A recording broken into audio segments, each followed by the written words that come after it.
Hi friends, welcome to JV aspirants YouTube channel GK and current affairs. And ఇంకెవరైనా మన ఛానల్ని subscribe చేయకపోతే తప్పకుండా సబ్స్క్రైబ్ చేసుకోండి. అండ్ ఫర్దర్ అప్డేట్స్ మిస్ అవ్వకుండా ఉండాలంటే బెల్ ఐకాన్ కూడా క్లిక్ చేయండి. అప్పుడే మేము చేసే వీడియోలు మీకు నోటిఫికేషన్ రూపంలో వస్తాయి ఫ్రెండ్స్. ఓకే.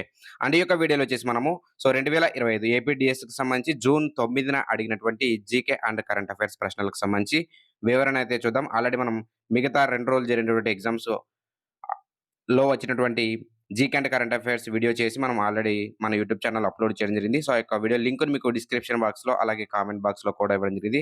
సో, తప్పకుండా ఆ యొక్క వీడియోలో కూడా చూడండి. అప్పుడు మీకు ఏ ఏ టాపిక్స్ నుంచి కరెంట్ అఫైర్స్ వచ్చాయి, జీకే వచ్చాయి అనేది మీకు అర్థమవుతుంది friends. Okay.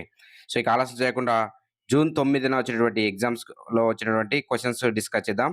So, June 9 morning and afternoon సెషన్‌లో కొన్ని క్వెషన్స్ అయితే మన స్టూడెంట్స్ పంపించారు. చాలామంది క్వెషన్స్ ఎగ్జామ్ రాస్తున్నారు గానీ, క్వెషన్స్ అయితే పంపడం లేదు. సో, కైండ్లీ రిక్వెస్ట్ మీరు ఖచ్చితంగా వాట్సాప్‌లో షేర్ చేస్తే ఆ యొక్క క్వెషన్స్ అనేవి ఇక్కడ వీడియో చేయడానికి ఈజీ అవుతుంది ఫ్రెండ్స్. ఓకే. సో, ఇక్కడ మరి జూన్ 9 అనేటువంటి ఫస్ట్ క్వెషన్ ఏంటంటే, అర్ధరాత్రి ఉదయించే సూర్యుడు అని అడిగారు. సో, అర్ధరాత్రి ఉదయించే సూర్యుడు. సో, ప్రతి ఎగ్జామ్‌లో కూడా, ప్రతి సెషన్‌లో కూడా ఏదో ఒక మారు పేరు, నగరానికి మారు పేరు లేదంటే వ్యక్తుల మారు పేర్ల గురించి అడుగుతున్నారు. సో, ఆ టాపిక్ గురించి ఒకసారి బాగా చూసుకోండి. ఆల్రెడీ నోట్స్ కూడా ఇచ్చాను కాబట్టి మీరు చదివే ఉంటారు నాకు తెలిసి మన స్టూడెంట్స్ అందరూ కూడా. Okay. So, Norway is the correct answer. And next Indian Napoleon అని ఎవరికి పేరన్నారు? సముద్రగుప్తుడు.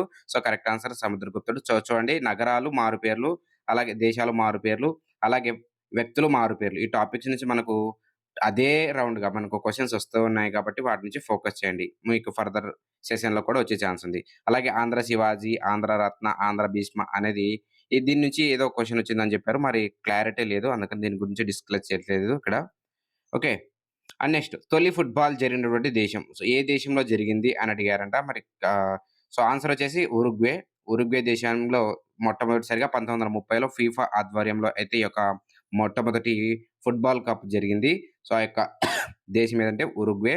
అండ్ అప్పుడు 1930లో కూడా ఫస్ట్ విజేత ఎవరంటే ఉరుగ్వే దేశమే. అలాగే అప్పుడు మొట్టమొదటిసారిగా రన్నర్ అప్ ఎవరంటే అర్జెంటీనా. ఓకే. అండ్ ఇప్పటి వరకు 2025 వరకు స్టిల్ చూసుకుంటే ఇప్పటి వరకు అధికంగా ఏ దేశము ఈ యొక్క ట్రోఫీలు, ఫుట్‌బాల్ ట్రోఫీలు అత్యధికంగా గెలిచిందంటే బ్రెజిల్ 5 టైమ్స్. బ్రెజిల్ 5 టైమ్స్ గెలిచింది. అండ్ లేటెస్ట్ ఎప్పుడు జరిగిందంటే 2022లో జరిగింది. అండ్ ఫర్దర్ నెక్స్ట్ 2026లో జరగబోతుంది. కానీ ప్లేస్ అయితే ఇంకా చెప్పలేదు 2026లో.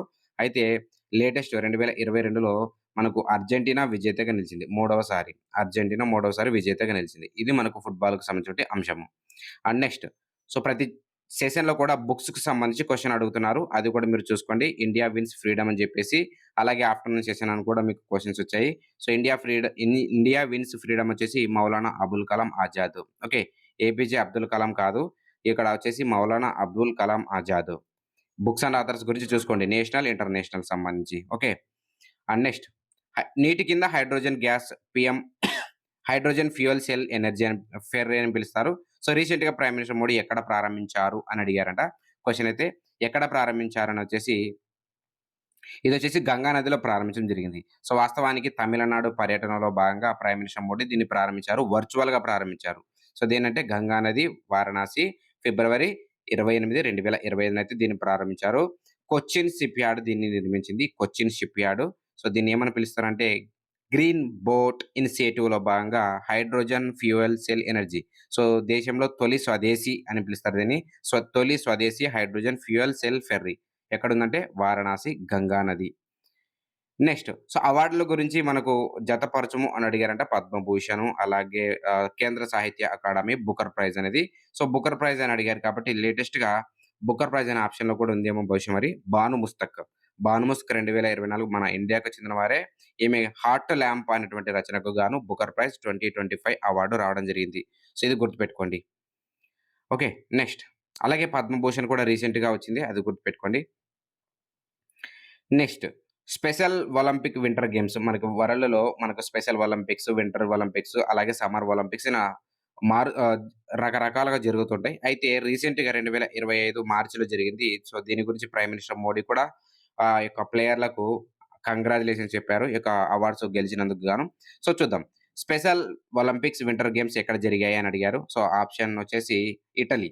ఇటలీలో జరగడం జరిగింది. ఎప్పుడంటే మార్చి 2025 ఈ యొక్క స్పెషల్ ఒలింపిక్స్ జరిగాయి. ఇదేంటంటే ఫస్ట్ టైమ్ మార్చ్‌లో జరిగింది. ఫస్ట్ టైమ్ ఇటలీలో జరిగింది.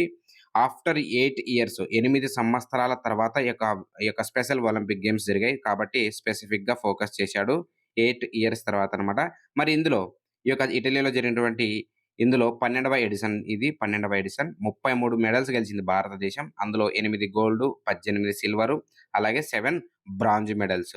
సో, గోల్డ్ స్వర్ణము, 18 రజతాలు అండ్ 7 వచ్చేసి కాంస్యాలు. 8 సంవత్సరాల తర్వాత జరిగింది. అండ్ ఈ యొక్క క్రీడల్లో మొత్తం ఎన్ని ఈ యొక్క స్పోర్ట్స్ ఈవెంట్స్‌లు జరిగాయంటే 8 ఈవెంట్స్‌లో జరిగాయి. ఇది మనకు important topics special Olympics. And ఈ యొక్క స్పెషల్ ఒలింపిక్స్ ఒక థీమ్ ఉంది. థీమ్ కూడా గుర్తుపెట్టుకోండి. థీమ్ లేదా మోటో అంటారు దీన్ని. ఎందుకంటే 8 సంవత్సరాల తర్వాత జరిగింది కాబట్టి బహుశా నెక్స్ట్ వచ్చే సెషన్‌లో అడగొచ్చు. The future is here. The future is here అనేది మోటో. ఓకే. నెక్స్ట్ సో, చూడండి నగరాలు, మారుపేర్ల గురించి మళ్ళీ అడిగారు. గ్రెనరీ ఆఫ్ ఇండియా. సో, భారత ధాన్యాగారం అని దేన్ని పిలుస్తారు? సో, ఆప్షన్స్‌లో మీకు పంజాబ్ అని ఉంటది. Punjab is the correct answer అవుతుంది. Punjab. Okay. And next international yoga day గురించి కూడా అడిగారు మనకు రీసెంట్‌గా. ఆహ్, ప్రతి సెషన్‌లో కూడా ఏదో ఒక డేట్ గురించి అడుగుతున్నాడు. గుర్తుపెట్టుకోండి. ఇంటర్నేషనల్ యోగా డే వచ్చేసి జూన్ 21 జరుపుకుంటారు. అండ్ అలాగే నేషనల్ లైబ్రరీ వీక్ అని కూడా అడిగారంట. నేషనల్ లైబ్రరీ అంటే గ్రంథాలయ వారోత్సవాలు ఎప్పుడు జరుపుకుంటారని చెప్పేసి ఏప్రిల్ 6 నుంచి 12 వరకు ఈ యొక్క వ గ్రంథాలయ వారోత్సవాలు నిర్వహించారు. దాని యొక్క థీమ్ ఉంది ఒకటి. So, to the library. Drawn to the library అనేది థీమ్. ఓకే. అలాగే ఏపీజే అబ్దుల్ కలాంకి సంబంధించి ఒక పుస్తకం అడిగారు. మరి ఆ పుస్తకం అనేది అడగలేదు గానీ, ఆయనకు సంబంధించి కొన్ని డిస్కస్ చేద్దాం ఇక్కడ. సో, టార్గెట్ 3 బిలియన్, అలాగే turning points, wings of fire, India 2020, ignited minds ఇవన్నీ కూడా ఏంటంటే APJ Abdul Kalam books. Target 3 billion, turning points, wings of fire, India 2020, ignited minds ఇవి కొన్ని మాత్రమే ఏపీజే అబ్దుల్ కలాం రాసినటువంటి కొన్ని పుస్తకాలు. అండ్ చాలా ఉన్నాయి ఇంకా పుస్తకాలు. Okay. And next games and ట్రోఫీస్‌కి సంబంధించి ఒక క్వెషన్ అడిగారంట. జతపరచం రూపంలో అడిగారు. అవన్నీ గుర్తులేవని చెప్పారు మరి. సో, గేమ్స్ అండ్ ట్రోఫీస్ నుంచి ఒక ప్రశ్న వచ్చింది. జతపరచం విభాగం నుంచి. అది కూడా చూసుకోండి. అలాగే సంస్థలు అలాగే ఫౌండర్స్‌కి సంబంధించి జతపరచం అడిగారు. మనకు ఫస్ట్ సెషన్ జూన్ 6న జరిగినటువంటి ఫస్ట్ సెషన్‌లో కూడా ఫేస్‌బుక్ సీఈఓ జతపరచము, గూగుల్ సీఈఓ ఇలాంటివి అడిగారు అప్పుడు. మళ్ళీ ఈ యొక్క సంస్థలకు సంబంధించి for example Infosys, Wipro, Microsoft, Reliance ఈ యొక్క సంస్థలిచ్చి వాటి యొక్క ఫౌండర్స్ గురించి అడిగారు అని చెప్పారు. అలాగే దేశ రాజధానులు, కరెన్సీలకు సంబంధించి కూడా ఒక ప్రశ్న వచ్చిందని చెప్పారు. ఫర్ ఎగ్జాంపుల్ టర్కీ, యెమెన్ అనేటువంటి దేశాలకు సంబంధించి రాజధానులు, కరెన్సీలు వాటి జతపరచము అని అడిగారంట. జతపరచము. సో, ఇది కూడా మీరు చూసుకోండి. జీకేలో భాగంగా అడుగుతారు. ఓకే. అలాగే యుఎన్ఓ సెక్రటరీ జనరల్ మనకు లేటెస్ట్‌గా వార్తలు నిలుస్తున్నారు కాబట్టి యుఎన్ఓ గురించి కంపల్సరీగా ఎగ్జామ్‌కెళ్ళే ముందు చదువుకొనెళ్ళండి. యుఎన్ఓ గురించి మనకు లాస్ట్ సెషన్‌లో కూడా యునెస్కో గురించి అడిగారు. కాబట్టి వాటిపై ఫోకస్ చేయండి. సో, యుఎన్ఓ సెక్రటరీ జనరల్ వచ్చేసి ఎవరంటే 2017 నుంచి ఈయన కంటిన్యూ అవుతున్నారు. Antonio Guterres. అలాగే father of Indian civil aviation సంబంధించి ఫాదర్ ఆఫ్ ఇండియన్ నేషన్ ఎవరు పిలుస్తారంటే జేఆర్‌డి టాటా. జేఆర్‌డి టాటాను మనం ఫాదర్ ఆఫ్ ఇండియన్ సివిల్ ఏవియేషన్‌గా పిలుస్తారు. సో, ఈ ఫ్రెండ్స్ మనకి జూన్ 9న వచ్చినటువంటి మార్నింగ్ అండ్ ఆఫ్టర్‌నూన్ సెషన్‌లో GK and current affairs. And నా కైండ్లీ రిక్వెస్ట్ ఏంటంటే ఎగ్జామ్ రాసిన వెంటనే మనకు వాట్సాప్ గ్రూప్‌లో నా నంబర్‌కి మీరు షేర్ చేస్తే ఆ యొక్క క్వెషన్స్ అనేవి మీకు ఈ యొక్క వీడియో రూపంలో తెలియజేస్తాను ఫ్రెండ్స్. ఓకే. అండ్ ఈ వీడియో మీకు నచ్చినట్లయితే తప్పకుండా మీ ఫ్రెండ్స్‌కి షేర్ చేయండి. అండ్ మాకు సపోర్ట్ చేస్తున్నాను friends. And thank you for watching this video. Thank you very much.